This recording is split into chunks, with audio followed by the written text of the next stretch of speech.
So we are back again for the third time, and it's really a pleasure and it's really joy to do this. And we got a lot of emails. We got people on YouTube and on some Reddit forums responding to us. So it's really nice to have this kind of feedback. And yeah, it's great to do today another episode. And let's see what we do today.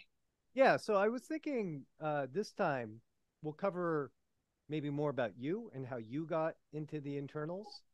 So Sure. maybe cover what were some of the formative martial arts for you, actually before you got into BJJ. When I started, I was born in 77, and the 80s, in my opinion, were the golden time of martial arts. I mean, we had Bruce Lee was just dead for about 10 years, and Karate Kid was just released, and all these movies, Bloodsport, Karate Tiger. I mean, it was, as a kid, it was hard not to train, because like you got all these informations. And the first thing I did really in a club was judo. I remember I was in the judo club because judo in Germany was the most popular martial arts. We had an Olympic champion in '84, and you can basically train judo in every city. And so I started judo, was even doing some competition, doing it for about 3 years, which was I really was not that bad in judo. It was something that suited me. I was a little bit heavier and a little fat kid, So judo was definitely something that was working well for me, especially all these ashibarai foot sweeps and stuff like that. But as a kid, sometimes you lose motivation, and after 3 years, I wanted to try something new, Hmm. and so I started with Shotokan karate, which is kind of a classical, traditional karate style. A lot of kata, a lot of kihon. That means walking down the gym doing oitsuki, Hmm. agi uke, soto uke, stuff like that. Not much sparring. I mean, it was a very traditional club. I think they when they did sparring maybe 5 minutes at the end or something like that, really really less.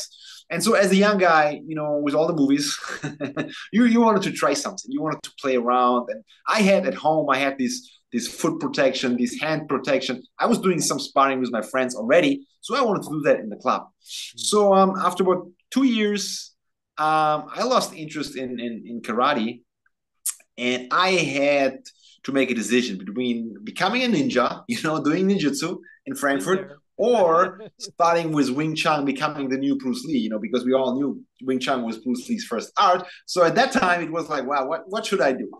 And I decided myself to start with Wing Chun, which was very, very big in Germany at that time. I think after judo, maybe the most famous martial art in Germany. And I was doing that.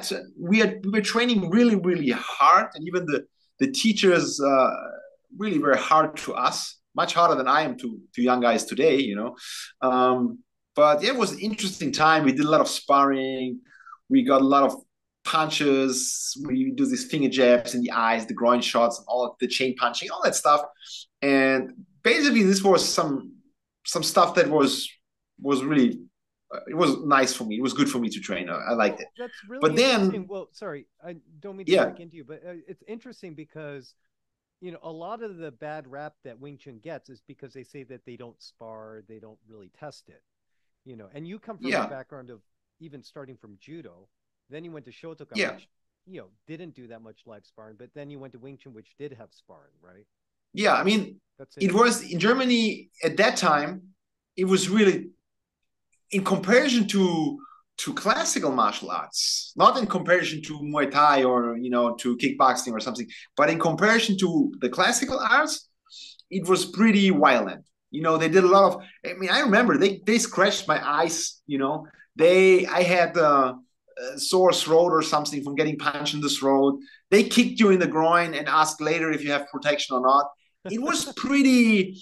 I mean, there was, without saying too much, there was violence for a reason, because violence can always also use to put people to a certain place. They know where they are, because if they are different, you give them more violence, and then they act in a way you like, because if they don't act in a way you like, you give them more violence. So it can be used for conditioning. And I'm not, it was I'm not saying it was like that, but sometimes I felt it was like that. They used the violence and the pain, especially against us kids, to make us react in the way they want us to react, and to stay in the hierarchy of levels and stuff.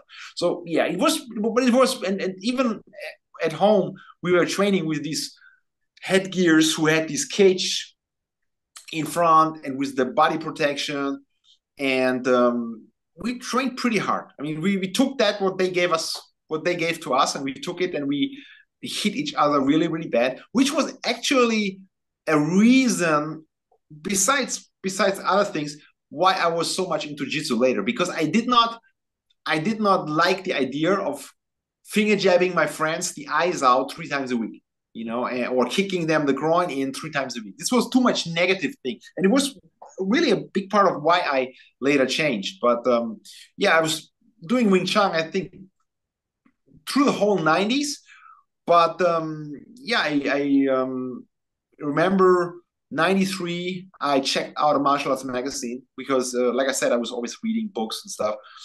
And I read about the UFC. And I read about this small guy, Royce Gracie from Brazil, who's doing jiu-jitsu, and beating all the boxers and wrestlers and Thai boxers. And I only knew German classical jiu-jitsu, which was a mixture of judo, karate, and aikido, very traditional, very rigid, no sparring at that time much. And I was wondering how this jiu-jitsu guy, could do all this amazing stuff they're writing about. And it took me a while, I think a year, until I really saw Gracie in action, the Gracie in action video. And once I saw this, I realized that's what I want to do. And I would say that was my introduction and my starting point to BJJ. Yeah. So you saw the Gracie in action tape first, not the UFC tape. Yes. I saw I remember the first real video was, I think it must be a fall 94. My mother bought it to me. It was very expensive. I think about 100 Deutschmark at that time. Wow. And yeah, it was, I remember the fights at the beach, Hickson at the beach. Yeah. I remember Half Gracie. I remember Royce in the gym. Really good fights, really good fights. And but that was the first I saw. Shortly after that, I saw the UFC. But the first thing I saw was Gracie in action part 2. Yeah. Mm-hmm. So you saw this tape, and then you were about like what, 13, 14 then, or 17. And then you just decide, boom, you want to do BJJ. I immediately fall in love, but I still had responsibilities. I was doing Wing Chun. I was teaching some Wing Chun. I had friends doing Wing Chun. I became friend with my teacher. So I still was doing Wing Chun, but I was infusing BJJ. And at that time, you had no BJJ school in Germany. There was no BJJ teacher here. At that time, it was just videos. I remember the Gracie instructional series, the first, which was a joke, where they showed nothing. But anyway, it was the only thing we could get at that time. And so I was still doing Wing Chun, but putting more and more jiu-jitsu in. And I remember, like I said, there were a few things that happened at that time in my life. First of all, I got really sick of finger jabbing, groin shooting, hurting people, or even simulating. I mean, think about it. You train this 3 times, 4 times a week, or even 5 times a week, and you simulate to gouge someone's eyes out, and you simulate that with a guy who is your friend. And I really felt that this was some kind of odd thing. I did not want to spend the rest of my life finger jabbing my friend's eyes out. So that was a big reason for stopping Wing Chun and going to jiu-jitsu. The second thing was I had the chance to spar with a German K1 fighter. I was 19 years old, and I was stupid enough to go there and to spar with this guy. And he was much bigger, much heavier, very friendly, but he literally kicked my ass. Like, I never expected that. It was like, wow, man, I couldn't do nothing. And I realized at that time, I'm not the striker, who wants to strike with people. I realized, I like striking. I still do striking, but I'm not the kind of guy who dukes it out, you know. So that was the second reason. And the third reason was interesting. It was in 97 or 98. I was training with another Wing Chun guy who was doing it longer. And we did some Chisao, and we really caved our head in, you know.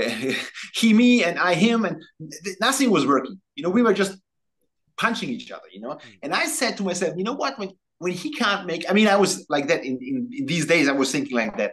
When he can't make it work and I can't make it work, then why bother this complicated stuff? Just do jiu-jitsu and some simple boxing, you know. And that's what I did after that. I said, well, forget about this. I switched to jiu-jitsu with some simple boxing and some simple kickboxing, and that's my way. And that was about 97, 98. Mm-hmm. And then from there, so you were training with that one. Who were you training with at this point? For basically, I had a few friends. They were training with me from the beginning of the 90s, and some guys did Wing Chun with me. Some guys just came later, and then I had a few guys. Our training honestly was more rolling. I mean, we did some technique, but not like I would do it today. You know, I think we wasted a lot of our time in these days with just rolling. I mean, we got tough and we got experienced and we really got conditioned, but we wasted a lot of times. I remember I started doing, really intense was in 98, I think. And then I started doing every day, 5 days a week, 2 hours jiu-jitsu. And it was basically sparring.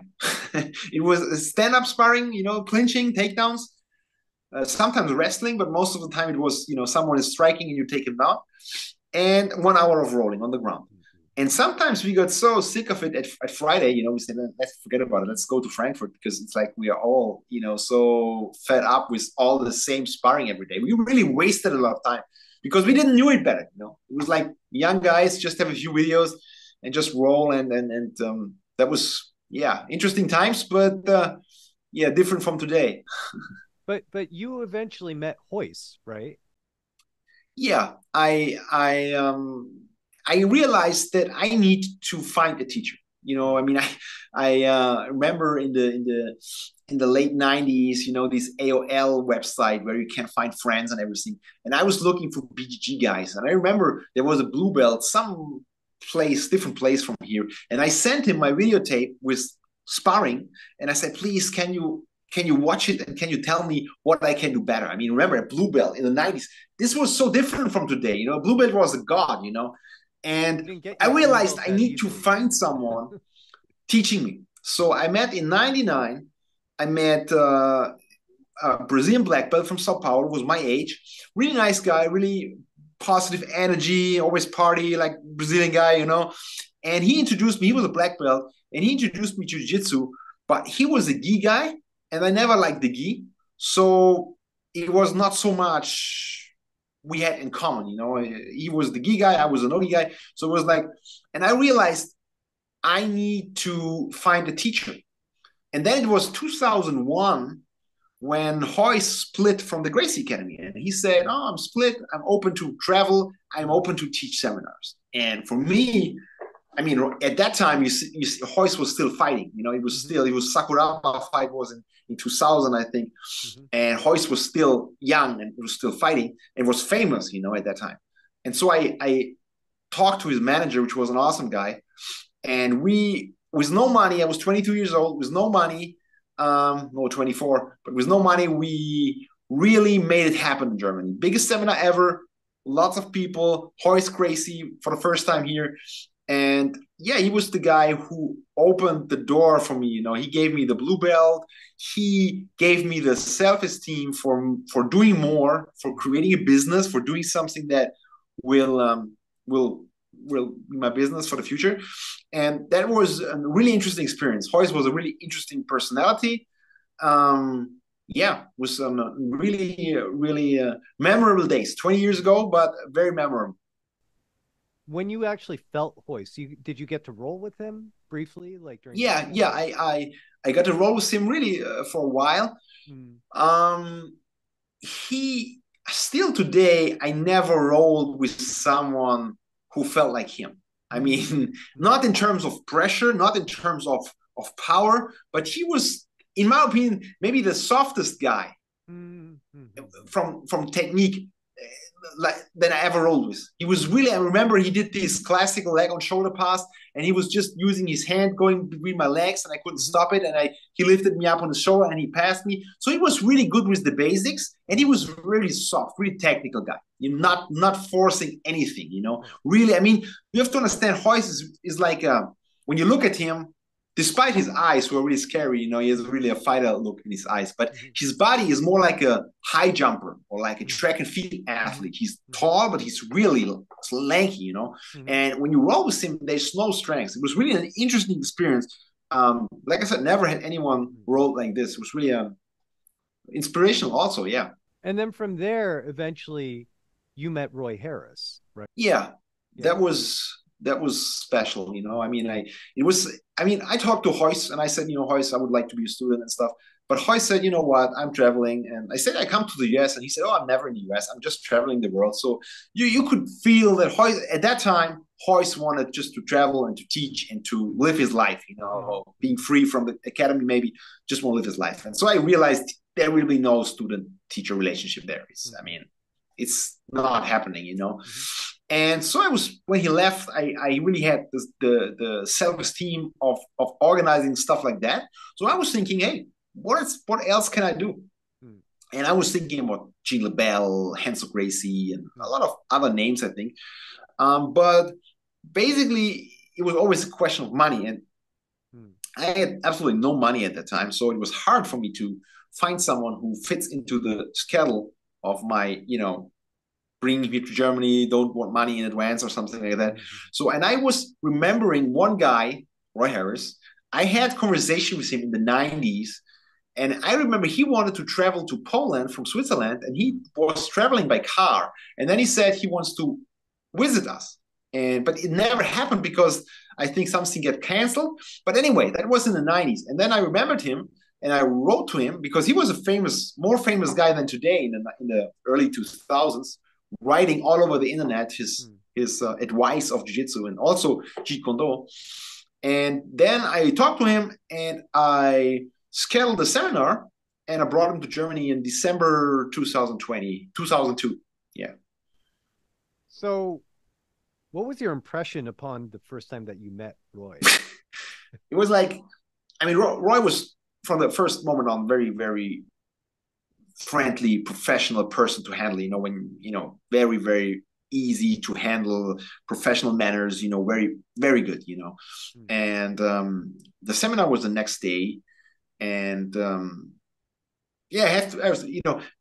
day before, I picked him up on the airport. I brought him back to the hotel, and I was talking with him about everything. I was really interested in asking a black belt question. And I said, you know what, you trained with Rickson. How does Rickson feel? And Roy looked at me and he grabbed my hand and squeezed it really hard. And he said, that's how Rickson feels, even if he's on bottom. And I was like, wow, that's really amazing. And next day was seminar. And the seminar starts with really good, really, really good structured information. Really very different than everything I had ever before. Really from point A, B, C, really perfect. I was really impressed by the way he was teaching jiu-jitsu intellectually, and then it was a break. And then he asked me if I want to roll, and at that time, I was 25 years old, which is very different from his age. He was about 42, 43, which I now realize. I didn't realize it back then because, I was 25. But I was 25. I was in perfect shape. I rolled with some good black belts, and I knew how they rolled, and I never felt completely overwhelmed. I got tapped or something, but I never felt like I was a complete stupid beginner.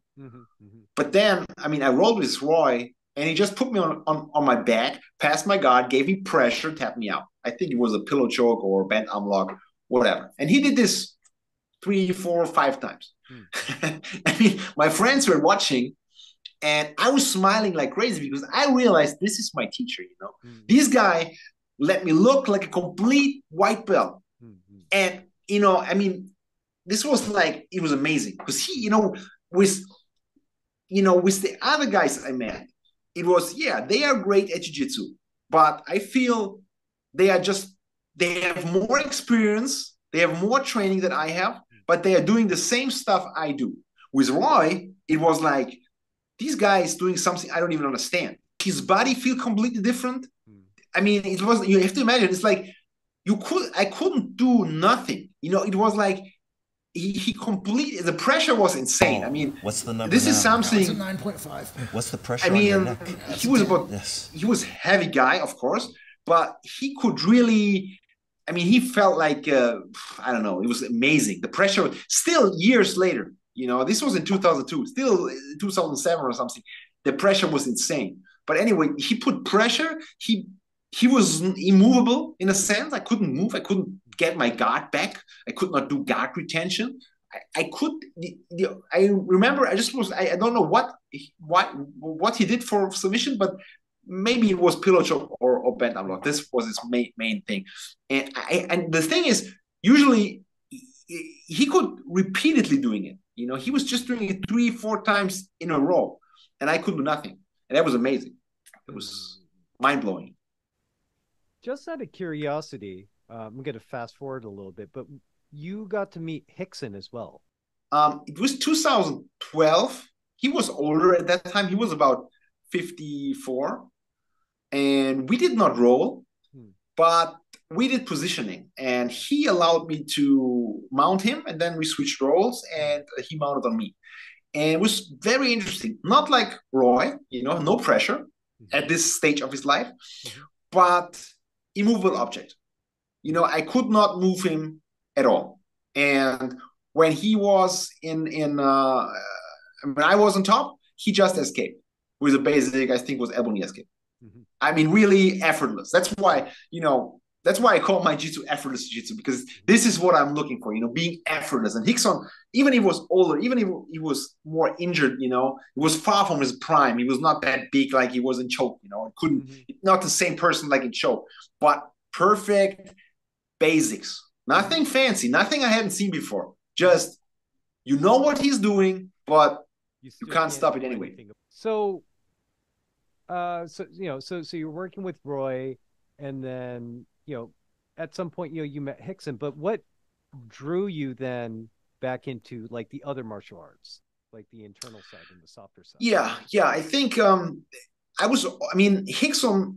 the movie Choke was a big inspiration, and I really admired Rickson. You know, this was my role model. I have to say, when it comes to technical training, I mean, Roy Harris put his imprint on me. There is no question about that. You know, what Roy did to me changed my idea of jiu-jitsu forever. But in terms of training, in terms of movement, Rickson was my role model, you know.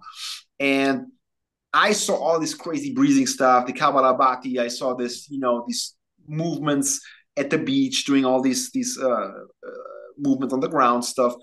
And Rickson was always talking about breathing, you know, and his Gymnastica Natural, the training with Orlando Caney.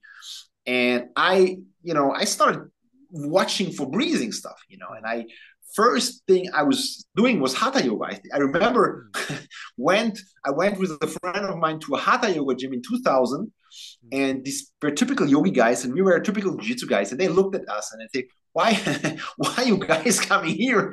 You know, they didn't realize what we want. And we did the yoga class, and it was interesting. And I did a lot of yoga. I did Ashtanga yoga later. I did, you know, Hatha yoga. I did a lot of power yoga stuff. But what I was looking for, you know, I always ask myself, how can, like Rickson said, you know, breathing is important for fighting. But when you do, for example, yoga, you're sitting in a room full of hot chicks with a nice patchouli flavor in the air and some warm temperatures, the nice lightning. You can relax, you can meditate, of course. But what about these scenarios when a 200-pound sweaty guy with his sweatshirt putting it in front of you and trying to choke you out, you know? Can you relax there? Can you breathe there? And that was the first interest for me. And that's when what drove me to Sistema first in the mid '90s. I was interested in Sistema, and there was a book from Vladimir which was all about breathing under stress, and that was something that was the first thing that got me into the direction of internals. That was the first introduction to something that was kind of internal, doing something that you can't see from the outside. And that was in around 2005. Mm-hmm. And then I looked these videos from Vladimir, and I always looked it and I say, nah. But then I looked it again. It was kind of interesting for me, but I always was in this jiu-jitsu mode and MMA mode. I had no time to do that. I was, forget about it. And I watch it again, I forget about it. And this goes on and off till 2008.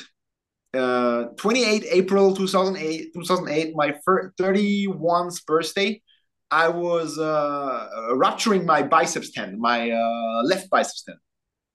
And when this kind of injury happens, time stands still and you have time to evaluate, And at that time, jiu-jitsu became, I wouldn't say a burden, but it became kind of, you do it because you want to get better, and you don't do it because it's fun.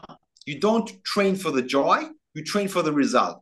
Don't care about anything else other than the result. You only do what you do because you want a certain result. And that was something that really made me, lose the passion, basically, of jiu-jitsu, And the injury was basically the final point, right, that leads me to make a decision. And then when I was sitting at home with my ruptured tendon, I made 3 decisions. I said, I will marry my wife, which is my wife, which I did, and I will start Sistema, and I will leave my teacher, Roy Harris. And it was 3 really big decisions. I later came back to Roy, but at that time, it was right. It was right to do all these things. And that was my journey. 2008 was my journey of the beginning of my internal training, I would say. Yeah. So did you get to meet Vladimir directly? Or no? Okay. It was a funny story. I was teaching some privates in jiu-jitsu with a student of mine from Serbia. And I told him I will go to a seminar in Germany, Sistema seminar, in summer, because I need to heal my arm. And the guy went to Serbia and came back, and he said, you know what? There is this guy, Alex Kostic. Amazing. He's a Sistema teacher. I heard his name, but I never saw anything of him. It was, and he said, you will not like the seminar in Germany, but if you want, come to my seminar in Belgium in fall. But go there anyway, check it out, go there anyway. And I went to the seminar in Germany, and Alex was right. It was not my flavor.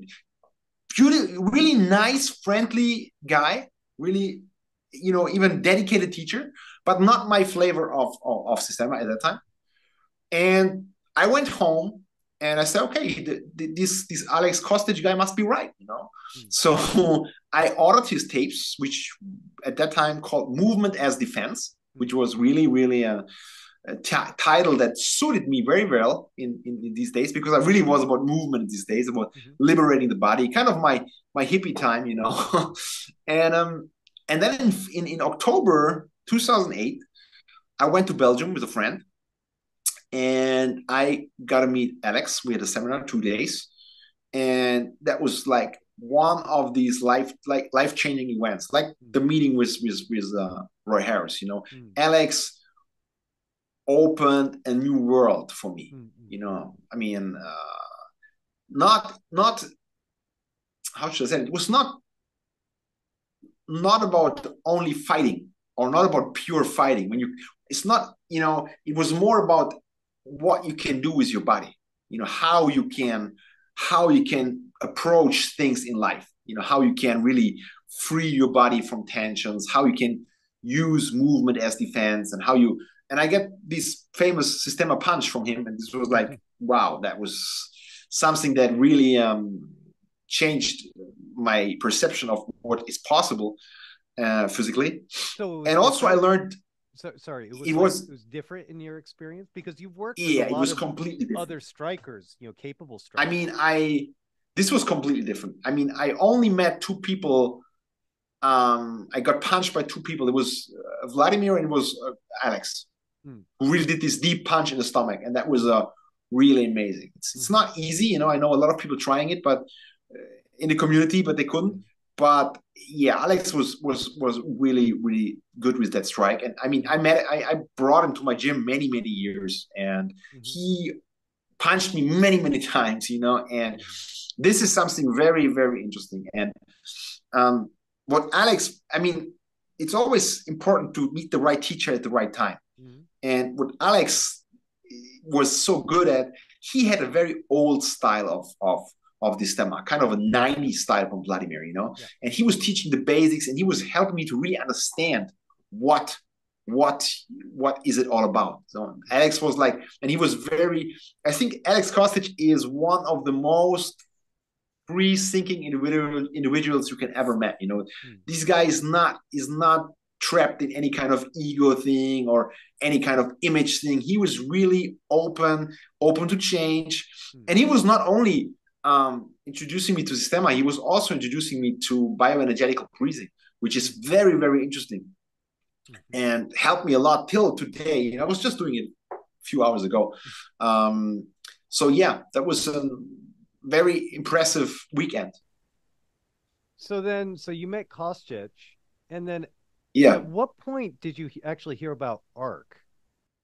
Just curious. much later, Much later. much later. I think I met Kostic, then I met Kanzmeier in Mm, right. 2009, Right. and then 2009, 2010, I was training with Kostic. I think 11, I was training with Kostic, Mm-hmm, and then I think 12, I was training with Vladimir, mm-hmm, and then I think around 12, I mean, Ark was in our gym in Germany in December 13th. mm-hmm, So mm-hmm, I think I discovered him around late 12, something like that. mm-hmm. Much later. Okay. Much he was the last internal teacher that impressed me, Mm-hmm, you know.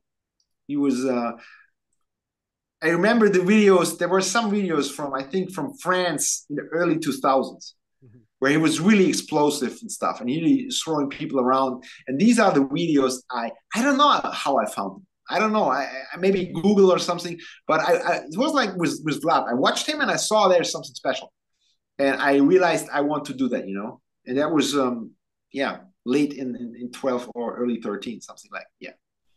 But actually, backtracking a little bit, you also trained with Torsten Kanzmeier, you mentioned, Yeah, yeah, right?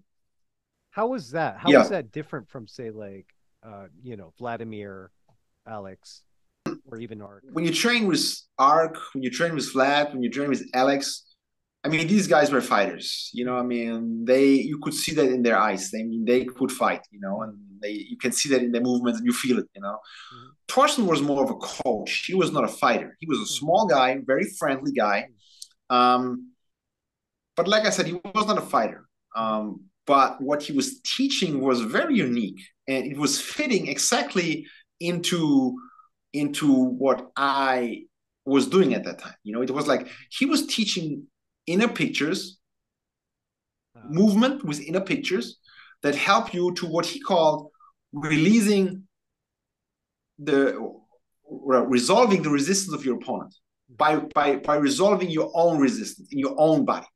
And he was doing this. I mean, I met him in early nine, I think, and it was a rooftop in Düsseldorf, I think. mm, And I met this guy, and I was like, "What the guy? What is this kind of guy?" And he had a thing where he was just pushing with her hand, and it was pushing people down from the head mm, to the ground, you know, not using strength. And he was much shorter than I and smaller, but he could do this all the time. mm, You know, he did this 20 times in a row, maybe. He was put me down. And he said, stay strong, resist. You know, I was staying strong, I was resisting. Pop, he was take me down. mm, He was taking away my resistance. And that was his specialty, you know, taking away resistance so you can take people down or you can take their strengths away, and also being able to stealthing your punches. He was that was his special thing. That and that was something I could easily not easily, but I could perfectly integrate it to what I was already doing with Alex. So it was just helping me. And I realized Alex is doing this without knowing it. And so Thorsten gave me really some interesting things to work, which were never easy. I remember how many times I tried to put my wife down with the hand on her head. She hated it. Or how many times I tried to punch her. Stuff like that take time, yeah, but was really interesting and fitting very well together. Okay. We're actually running up against the clock, but we have a couple minutes left. But I was thinking next time we can actually talk about like where you find overlap in terms of like how different people feel and where they feel different, because like everybody, like I think I mentioned this before, people who have trained a long time, even for jiu-jitsu, they're going to have like a feeling connectivity. Like when I work with you, I immediately recognize it. I recognize it in ARC, I recognize in different people, but I think it would be really interesting to hear your experiences. Like say, how did Roy Harris feel compared to Rickson? And then maybe how they even feel compared to ARC, and where obviously they're going to diverge, Yeah. I mean, it's always hard to say when you have to compare. For example, Rickson, I never sparred with Rickson, but I sparred with Roy. So it's hard to compare. But basically, they never felt like pure strengths. I mean, I rolled with people. I don't mention any names, but I rolled with some really good black belts and even champions. They were good in jiu-jitsu, but they had not the feeling Rickson or Roy or ARC or the internal guys had. It was more of hard, wrestling someone down. I mean, nothing against wrestling someone down, but it was more conventional strengths combined with speed, combined with technical knowledge. There's no question about that. There is technical knowledge. Otherwise, you're not good.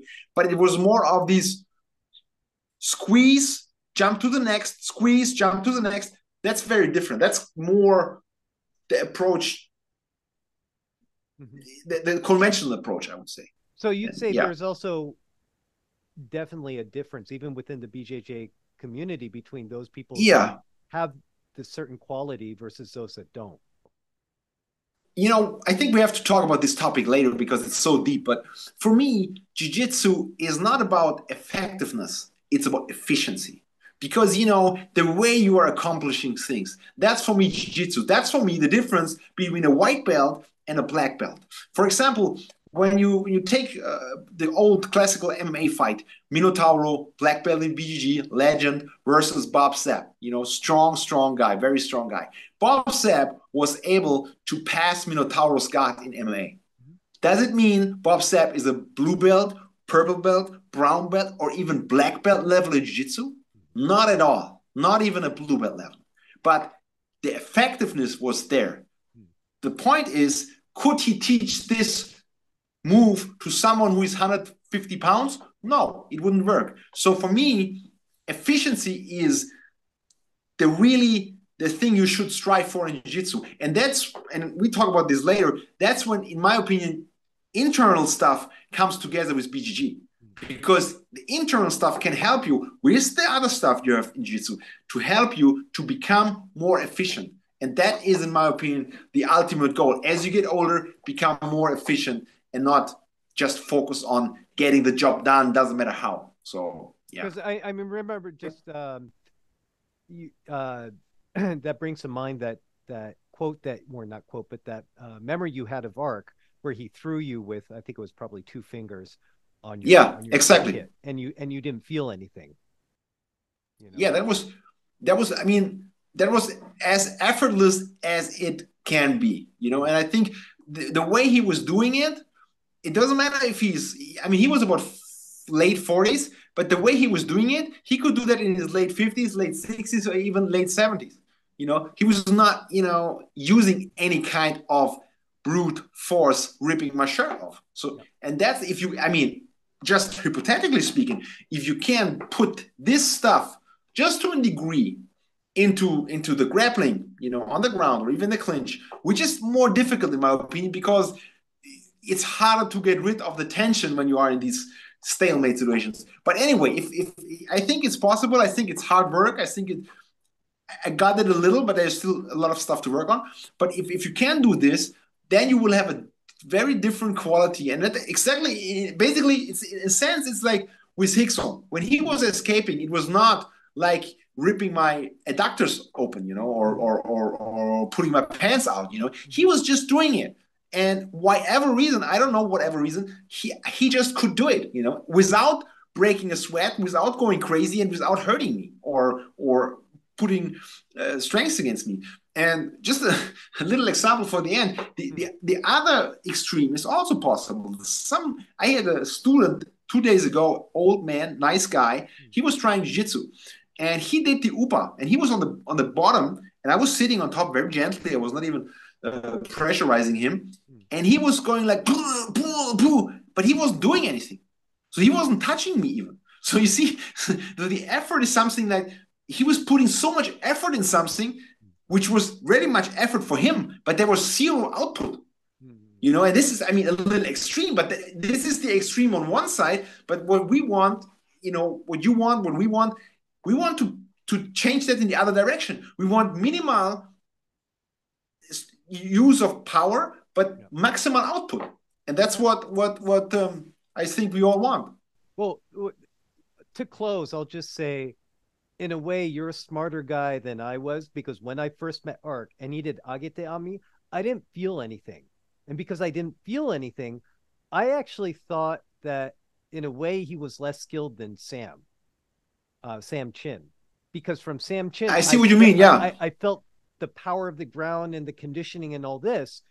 But when Ark did, I didn't feel anything. So I was like, oh, that's interesting. I didn't feel anything, but you still raised me. It didn't cross my brain. You didn't even realize what he did. Like, it didn't trigger anything in my brain. I was so screwed at that point, technically. It's just a drill, but it crossed my mind. I have to say, I never met anyone doing it with this explosiveness. I always met people who doing it more effortless. Vlad was like that. Kostic was like that. I never met these. I saw these videos when people are jumping up and stuff. I never felt that I always felt this effortless form of internal training. So yeah, just the only thing I ever. It's interesting because it's not just, like you said, agite or grappling. This can be used when you have a stick in your hand, when you do a punch, when you do a grab. This is universal. This has nothing to do with a certain form of movement. No. Actually, so to backtrack to our previous episode where you asked me, like, does Aiki only apply, to certain moves? Or I think your implication was that it had to be trained a certain way, which I absolutely agree with. But once you have that skill, it can be applied to anything. It can be applied to strikes, to weapons, which is probably where it was developed to begin with anyways. It's universally applicable. Because it's a skill. Yeah, definitely. Anyways, I think we're rolling up to to the end here, but we definitely covered those topics next time. Yeah, and I think it's good if someone have any questions, just put it in the comments, or write us an email. We pick them up, we talk about them. So if you have any questions, don't be hesitant. Just give the comments and we pick it up. So okay, see you next time. Yeah, sounds good. Bye. Catch you later.